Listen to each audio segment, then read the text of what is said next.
الله وكفى والسلام على عباده الذين اصطفى أما بعد قال الله تعالى في القرآن المجيد والفرقان الحميد وأن المساجد لله صدق الله العظيم سبحان ربك رب العزة عما يصفون والسلام على المرسلين والحمد لله رب العالمين اللهم صل على سيدنا مولانا محمد وعلى آل سيدنا مولانا محمد وبارك وسلم۔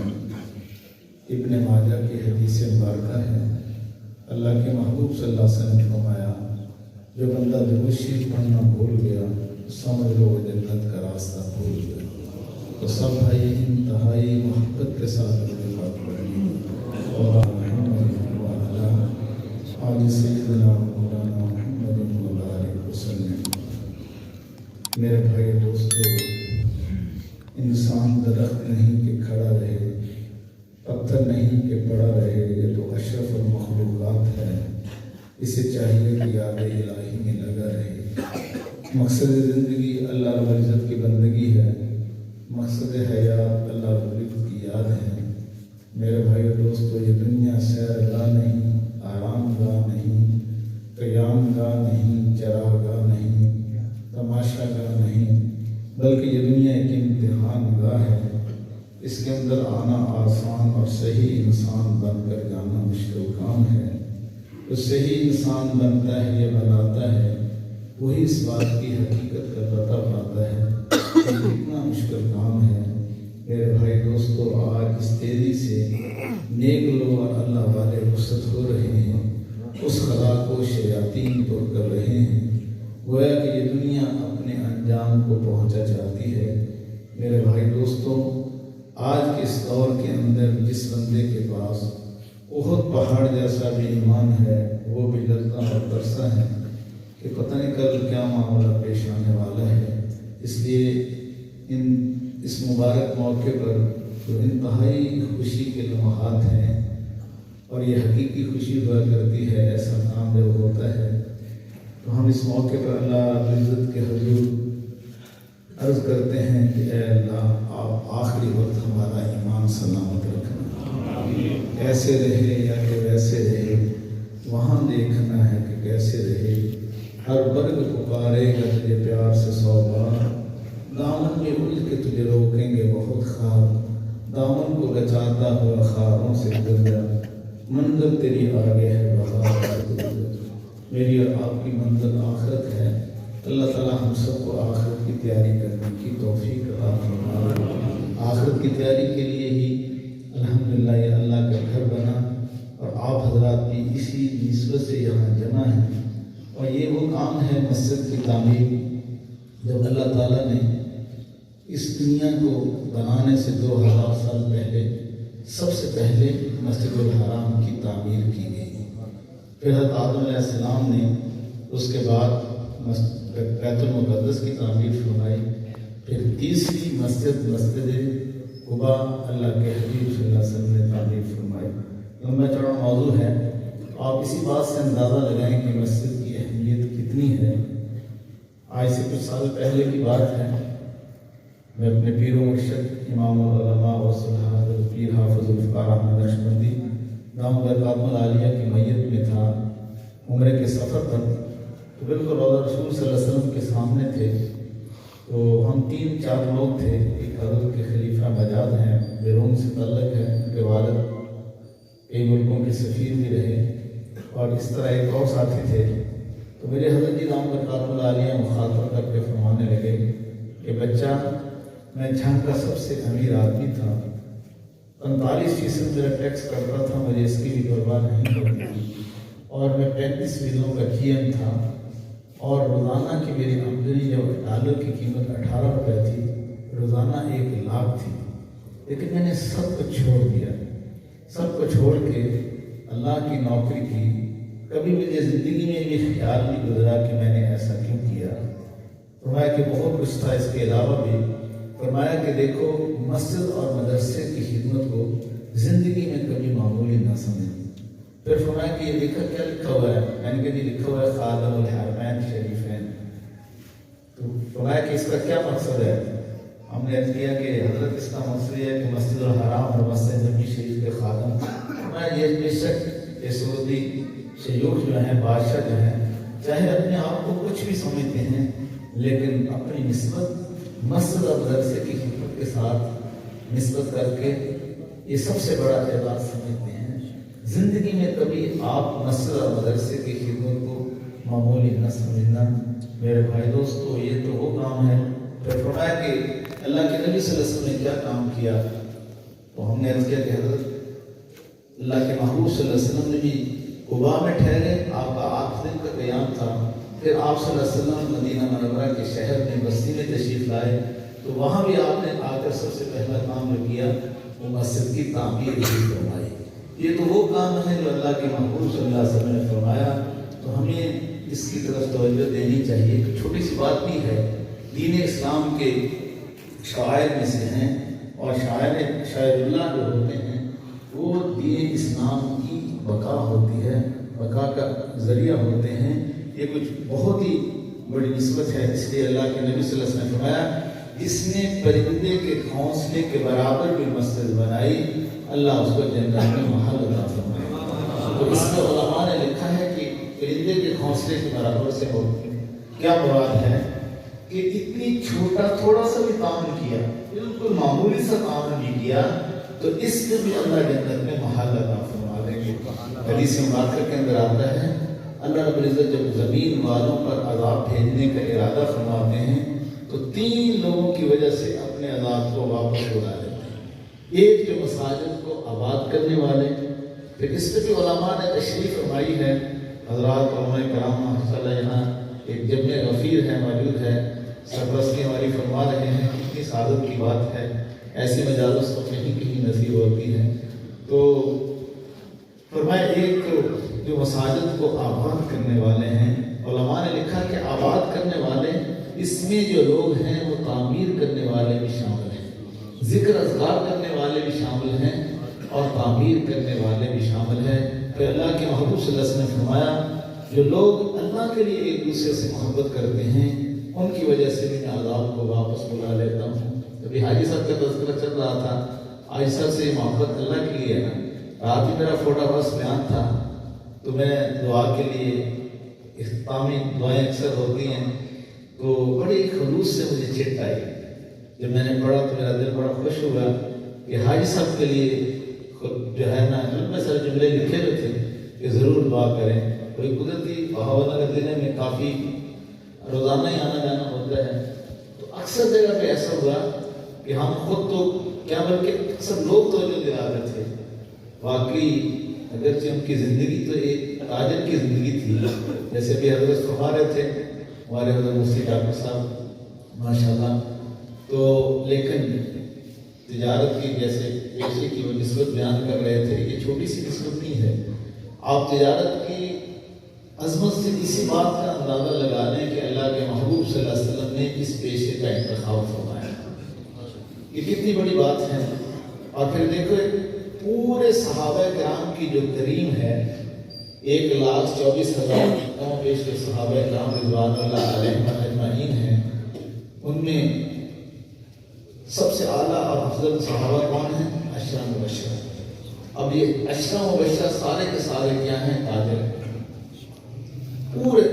آپ اس کا مطالعہ کر کے دیکھیں، اور اصل مسلمانوں کا پیشہ یہ تجارت ہے۔ آج ہم نے اس پیشے کو چھوڑا ہے، اور خاص طور پر امانت دیانت تو ہماری زندگیوں سے نکلی ہے، جس کی وجہ سے یہ ساری پریشانیاں ہیں۔ اللہ ہم سب کو حضور اکرم صلی اللہ علیہ وسلم کی سنت پر عمل کرنے کی توفیق عطا فرمائے۔ ڈاکٹر غفاری صاحب کی جو کتاب ہے معاشی زندگی، نبی کریم صلی اللہ علیہ وسلم کی معاشی زندگی، وہ بھی بہاول نگر ضلع کا اعزاز حاصل ہے، ایوارڈ یافتہ کتاب ہے۔ اس میں حضرت نے کئی عام پہلوؤں سے ہٹ کر کچھ باتیں بیان کی ہیں، تو خیر یہ موضوع نہیں ہے، تھوڑا سا ضمن میں نے بھی عرض کر دیا۔ تو آپ تجارت کے پیشے کو معمولی نہ سمجھیں کہ اللہ نے اپنے محبوب صلی اللہ علیہ وسلم کو یہ پیشہ عطا فرمایا۔ پھر اس کے بعد اشرف و اشرف صحابہ کرام وہ کیا ہیں؟ وہ سارے کے سارے کیا ہیں؟ وہ جن کے بارے میں اللہ کے نبی صلی اللہ علیہ وسلم نے فرمایا جنتی ہیں، جن میں سیدنا ابو صدیق حضرت رضی اللہ عنہ، عثمان غنی، حضرت علی اور دیگر صحابہ کرام، یہ سب کے سب تاجر تھے۔ پھر مزے کی بات یہ ہے کہ آج مسجد کی اس کا افتتاح ہے اور آغاز ہے، ابھی مجھے یہ بات ذہن میں آئی کہ آپ تجارت کے پیشے کی عظمت کو یہاں سے بھی جان سکتے ہیں کہ حضور صلی اللہ علیہ وسلم نے مدینہ منورہ میں سب سے پہلا کام کیا کیا تھا؟ مسجد نبوی شریف کی تعمیر فرمائی، اور دوسرا کام آپ صلی اللہ علیہ وسلم نے کیا کیا؟ وہ بازار بنوایا تھا۔ آپ صلی اللہ علیہ وسلم نے سوق المدینہ، مدینہ منورہ کا بازار، آج بھی آپ نقش قرآن اٹھا کے دیکھ لیں اور سیرت کی کتابیں دیکھیں تو اس میں آپ کو یہ چیز واضح ملے گی کہ حضور صلی اللہ علیہ وسلم نے مسجد نبوی شریف کی تعمیر کے بعد دوسرا کام جو فرمایا تو وہ کیا کیا؟ وہ آپ صلی اللہ علیہ وسلم نے بازار بنوایا، ماڈل بازار بنوا کر صحابہ کرام کو وہاں بٹھایا۔ سید عمر رضی اللہ عنہ کے دورے میں جب فتوحات آخری درجے کو پہنچ گئی تھی، 22 لاکھ مرتبہ میر تک، اور مسجد نبوی شریف میں ڈھیر لگ جاتے تھے سونے کے، پرلی طرف جو بیٹھا ہوتا تھا بندہ نظر نہیں آتا تھا، اتنے بڑے ڈھیر ہوتے تھے۔ تو اس وقت جب تجارت کے اندر تھوڑی سی سستی کی تو سید عمر رضی اللہ عنہ ناراض ہو گئے، فرمانے لگے کہ اسی پیشے کی وجہ سے اللہ نے تمہیں عزت دی ہے، تم نے اس کو کیوں چھوڑ دیا؟ تو حضرت جو بیان فرما رہے تھے اس کا خلاصہ یہ ہے کہ اصل میں تاجر آدمی جو ہے نا کئی سارے لوگوں کو فائدہ پہنچا رہا ہوتا ہے۔ تو انشاءاللہ ہم بھی اس بات کی کوشش کریں گے، ہمارے حضرات مفتیان کرام، علماء کرام سے ہم تجارت سیکھ کر کریں گے تو پھر اللہ تعالیٰ کل آخرت میں ہمیں انبیاء علیہ السلام اور شہداء کا ساتھ نصیب فرما دیں گے۔ تو حضور صلی اللہ علیہ وسلم نے فرمایا جب اللہ تعالیٰ زمین والوں پر عذاب بھیجنے کا ارادہ فرماتے ہیں تو 3 لوگوں کی وجہ سے اللہ عذاب کو واپس کروا دیتے ہیں۔ ایک تو یہ فرمایا کہ جو زمین میں مسجدوں کو آباد کرتے ہیں اللہ ان کی وجہ سے عذاب کو واپس بلوا لیتے ہیں، اور دوسرا جو اللہ کے لیے ایک دوسرے سے محبت کرتے ہیں۔ اب ہمارا جمع ہونا اللہ کے لیے ہے۔ میرے بھائی دوستو، آج سے ہی میں اور آپ یہ نیت کریں کہ ہم کسی کے ساتھ غرض اور مرض کے لیے دوستی نہیں رکھیں گے، تعلق رکھیں گے تو صرف اور صرف اللہ کے لیے، اور کوئی مقصد نہیں ہوگا۔ اس کی بہت ہی زیادہ فضیلت ہے۔ ارادہ جو کسی مسلمان بھائی کے اکرام میں اس سے اس کو ڈر بھی نہیں تھا، خوف بھی نہیں تھی، اور اس سے کوئی امید بھی نہیں تھے، اور اس کی سواری کی رکاب کو تھامتا ہے تو اللہ تعالیٰ اس کی مغفرت فرما دیتا ہے۔ اور اللہ کے لیے ہے یا ہمارے حضرت نے فرمایا کہ اس سے مراد آج کے دور میں گھوڑا اونٹ تو اکثر نہیں ہے، تو آپ گاڑی کا دروازہ کھول دیا کریں۔ گاڑی کا دروازہ اسی ضمن میں آتا ہے، تو فرمایا کہ ڈر بھی نہ ہو، خوف بھی نہ ہو، کوئی اور امید بھی نہ ہو، صرف اللہ کے لیے کسی کے اکرام میں ایسا کرتا ہے تو اللہ اس کی مغفرت فرما دیتے ہیں۔ تو ہم اللہ کے لیے ایک دوسرے سے محبت کریں۔ اے اللہ مجھے خاک میں ملا کر میری خاک بھی اڑا دے، میں تیرے نام پر مٹا ہوں، مجھے کیا کرن نشان سے۔ جب یہ نیت ہوگی تو پھر اللہ تعالیٰ، اللہ کی قسم، آپ چھپ چھپ کر بھی نیکیاں کریں گے نا، اللہ ان کو ظاہر کرے گا۔ علی میں مسکین کو شیخ پرسوں بیٹھا ہوا تھا تو وہاں بڑے بڑے حضرات تھے دنیا میں جن کا نام ہے اللہ والے، تو ایک 4-5 حضرات کی مجلس تھی، اس فقیر کو بھی وہاں اللہ نے موقع دیا۔ تو خلاصہ اس مجلس کا یہ تھا کہ جب ہم اللہ کے لیے کام کریں گے، چھپ چھپ کے بھی کریں گے نا، تو اللہ کے لیے کام چھپ کے کیا جاتا ہے نا، دکھاوے کے لیے نہیں، تو اللہ تعالیٰ پھر اس کو ظاہر ضرور کریں گے۔ اور یاد رکھنا، گناہ اگرچہ ہم چھپ کر بھی کریں گے نا تو وہ بھی ظاہر ہو کے رہے گا، اور اس کی وجہ سے ذلت انسان کو ضرور پہنچ کے رہے گی۔ تو فرمایا جو اللہ کے لیے ایک دوسرے سے محبت کرتے ہیں ان کی وجہ سے بھی میں زمین والوں سے عذاب کو واپس بلا لیتا ہوں۔ اور تیسرا فرمایا جو رات کو اٹھ کر استغفار کرتے ہیں، اللہ کے سامنے روتے ہیں، اور ویسے بھی رمضان مبارک میں کیونکہ سیزن اور موسم بہار آ رہا ہے تو رمضان میں آپ صلی اللہ علیہ وسلم 3 کام زیادہ فرماتے تھے۔ ایک تو بہت ہی زیادہ عبادت فرماتے تھے، حدیث میں آتا ہے کہ حتیٰ یتورمت قدماہ، کہ آپ کے پاؤں مبارک پر برم آ جاتی تھی۔ آپ صلی اللہ علیہ وسلم اتنی زیادہ عبادت فرماتے تھے۔ اور دوسرا، اللہ کے نبی صلی اللہ علیہ وسلم رمضان مبارک میں بہت زیادہ خرچ فرماتے تھے، جیسے تیز آندھی چلتی ہے اس طرح، جیسے تیز گھوڑا دوڑتا ہے اس طرح۔ اور تیسرا، اللہ کے محبوب صلی اللہ علیہ وسلم کی مناجات میں رمضان مبارک میں اضافہ ہو جاتا تھا، آپ کے رونے میں اضافہ ہو جاتا تھا، آپ کی دعائیں لمبی لمبی ہو جاتی تھی، انشاءاللہ کہیں گے لمبی لمبی دعائیں۔ دیکھو ویسے تو اگر ہم کوئی دنیا داری کے لیے کام کرتے ہیں نا تو اس میں پکڑ ہوتی ہے، تو سنتا اس لیے کرتا ہے کہ لوگ مجھے صحیح کہیں تو اس میں پکڑ ہوگی، لیکن اگر آپ دعا میں 8 گھنٹے دعا مانگتے ہیں اور 8 گھنٹے اللہ سے دنیا مانگتے ہیں نا تو یہ تب بھی اعلیٰ ترین عبادت ہے، کیونکہ دعا کے اندر عاجزی ہے۔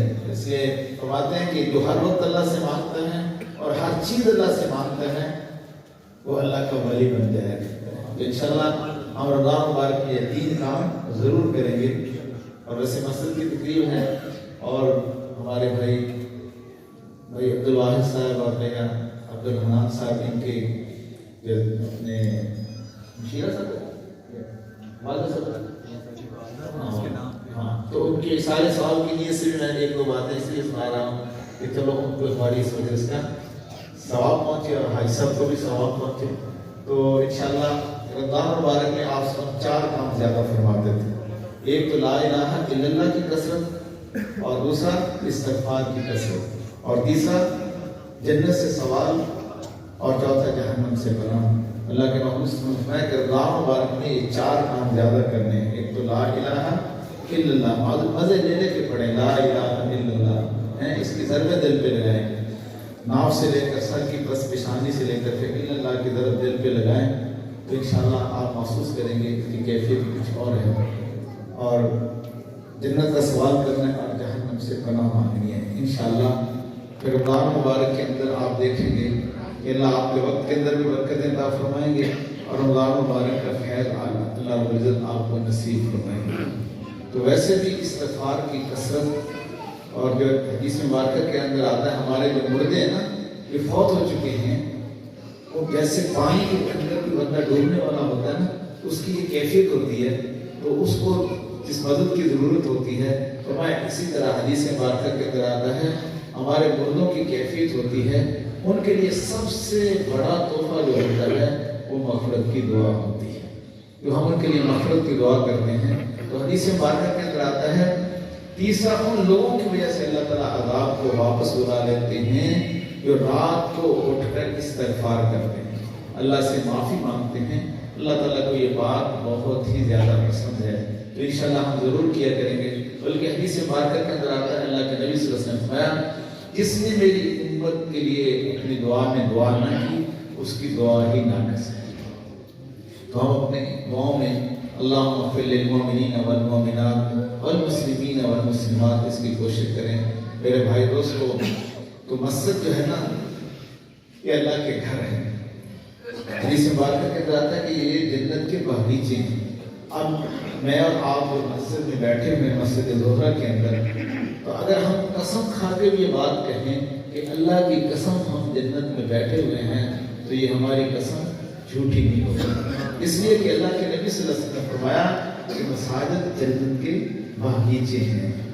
تو یہ بیت اللہ کی بیٹیاں ہیں، ابھی میں نے جو آپ کے سامنے آیت مبارکہ تلاوت کی وَأَنَّ الْمَسَاجِدَ لِلَّهِ، دیکھو مسجد کی جو ہے نا نسبت اللہ نے اپنی طرف کی ہے، جیسے میں کہتا ہوں آپ کہتے ہیں کہ یہ میری گاڑی ہے، میرا موٹر سائیکل ہے، میرا مکان ہے، اللہ تعالیٰ مسجد کی نسبت اپنی طرف ہمارے کہ یہ میری ملکیت ہے۔ خلیفہ ہارون رشید کے دور میں مشہور واقعہ ہے، آپ نے سنا ہوگا، غصے میں آ کر اس نے اپنی بیوی کو طلاق دے دی کہ آپ میری اگر سلطنت سے رات تک باہر نہ نکلی تو تجھے 3 طلاق۔ اب علماء کو بلایا گیا، علماء نے کہا کہ بالکل طلاق تو ہوگی۔ اب خلیفہ ہارون رشید بڑا سمجھدار آدمی تھا، اس نے کہا کہ اس وقت کوئی ایسا بندہ موجود ہے جو امام اعظم ابو حنیفہ رحمۃ اللہ علیہ کے شاگرد ہو؟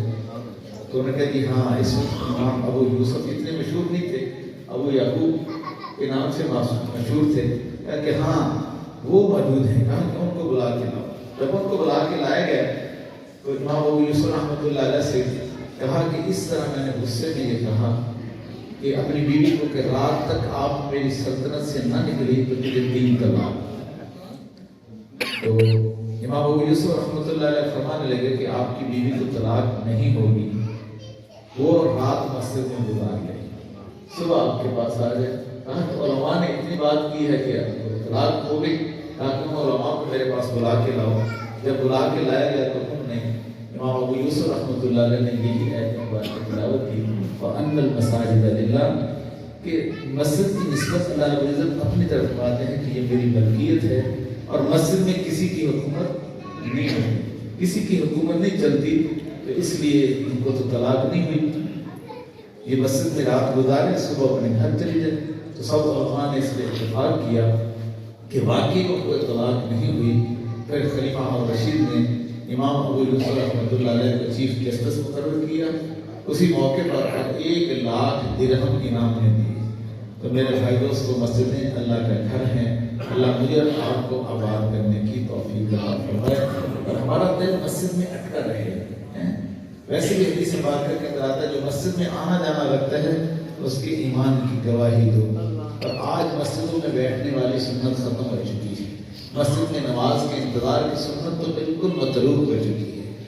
دیکھیں, اگر کوئی سائل کسی کے سخی کے دروازے کو صبح سویرے جائے, صرف جلدی صبح چلا جائے اور ایک شام کو ایسے چند منٹوں کے لیے جائے, تو سخی اس بندے کو زیادہ مستحق سمجھتا ہے جو پہلے سے آیا بیٹھا ہوتا ہے, جس نے ڈیرے لگائے ہوتے ہیں. تو اسی طرح ہم مسجد میں آ کر پہلے سے ہی بیٹھیں اور نماز کا انتظار کریں. اور حدیث مبارکہ کے اندر آتا ہے جو ایک نماز پڑھ کے دوسری نماز کا انتظار کرنے والا ہوتا ہے, اس درمیانی وقت میں اللہ کے فرشتے اس بندے کی مغفرت کی دعا کرتے ہیں. ہمارے بہت ہی بڑی عظیم شخصیت تھی مولانا محمد عمر پالن پوری رحمۃ اللہ علیہ. دعوت و تبلیغ کے میدان میں اللہ نے ان کو ایک عجیب بیانات کی تاثیر عطا فرمائی تھی. تو ان کے خطبات میں نے خود پڑھا کہ حضرت عثمانی نے پڑھا کہ حضرت کا معمول تھا کہ جلدی آ کے بیٹھ جاتے تھے مسجد میں اور آمین آمین فرماتے رہتے. کسی نے کہا حضرت کوئی نظر ہی نہیں آ رہا, آپ آمین آمین فرما رہے ہیں. فرمایا حدیث مبارکہ کے اندر آتا ہے کہ جو بندہ ایک نماز پڑھ کے دوسری نماز کا انتظار کرتا ہے, فرشتے اس کے لیے مغفرت کی دعا کرتے ہیں. تو میرے لیے فرشتے مغفرت کی دعا کر رہے ہیں, اس پہ آمین آمین کہہ رہا ہوں. اور نہیں تو چلو ایک آسان طریقہ ہمارے بڑوں نے بتایا ہے کہ ابھی ہم عشاء کی نماز پڑھ کے بالفرض نکلتے ہیں, تو جاتے جاتے کہیں گے انشاءاللہ میں نے صبح فجر کی نماز پڑھنی ہے. تو یہ ایک نماز پڑھ کے دوسری نماز کے انتظار میں شامل ہو جائیں گے انشاءاللہ. اس کی کوشش کریں گے, اللہ تعالیٰ پھر خاص رحمت کا معاملہ فرمائیں گے. تو کوشش کریں, مسجد کے اندر آئیں گے, اللہ سے باتیں کریں گے, اللہ سارے غم جو ہے نا دور فرما دیں گے, ساری پریشانیاں دور فرما دیں گے. بس میں تفصیل میں نہیں جاتا, ظاہر تو اور بھی بہت سارے ہیں, وقت بھی کافی ہو گیا, آپ کو انتظار کی زحمت بھی اٹھانی پڑی. تو حضرت حاجی یاسین صاحب رحمۃ اللہ علیہ, تو مجھے بات یاد آئی, ان کی وفات ہو چکی, بہت خلوص کے ساتھ لوگ دعائیں بھی کر رہے ہیں. ایسی سعادت بھی نصیبے سے حاصل ہوتی ہے کہ ان کا خلوص حاصل ہے, اور اس انداز میں انہوں نے دوسروں کا اکرام کیا. حدیث میں بھی آتا ہے کہ مغفرت کو واجب کرنے والے جو اعمال ہیں وہ بھوکے کو کھانا کھلائیں. تو ہم اس نیت سے کسی کو کھانا کھلائیں. پھر حدیث مبارکہ کے اندر آتا ہے جب بندہ کسی کے کام کو پورا کرتا ہے, ضرورت کو, جب وہ وہاں سے چلا جہاں سے اس کا وہ دوست جہاں کھڑا تھا, اور کام پورا کر کے جب واپس اس تک پہنچا, تو اللہ تعالیٰ اس کو گناہوں سے ایسا پاک فرما دیتے ہیں جس طرح ماں کے پیٹ سے نامعلوم بچہ نکلا. اور اگر وہ کوشش کرتے ہوئے فوت ہو گیا تو اللہ تعالیٰ اس کی مغفرت فرما دے. نام اگرچہ نہ ہوا, کوشش کرتے ہوئے فوت ہو گیا, صحیح نا تمام میں فوت ہو گیا, تو اللہ تعالیٰ اس کی مغفرت فرما دیں گے. ابھی جو اس حدیث مبارکہ کا حضرت حوالہ دے رہے تھے, جو کسی مسلمان کی ضرورت پوری کرنے کے لیے اس کے ساتھ چلا, اس کی ضرورت پوری نہیں کی, اللہ اس کو 10 سال کے نفلی اعتکاف کا ثواب عطا فرمائے. تو انشاءاللہ ہم اس بات کی کوشش کیا کریں, دوسروں کا اکرام, یہ چیز اس سے دل جڑتے ہیں, محبتیں پھیلتی ہیں. فرصت زندگی کم ہے محبتوں کے لیے, لوگ کہاں سے ڈھونڈتے ہیں وقت نفرتوں کے لیے.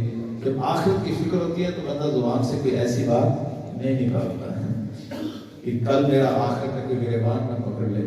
تو حضرت مفتی اعظم پاکستان مفتی محمد شفیع رحمۃ اللہ علیہ فرماتے ہیں, انڈیا سے کتاب شائع ہوئی, اس میں نے یہ پڑھا کہ جب ہمارے والد محترم, ان کا نام بھی کیا تھا, مولانا محمد یاسین,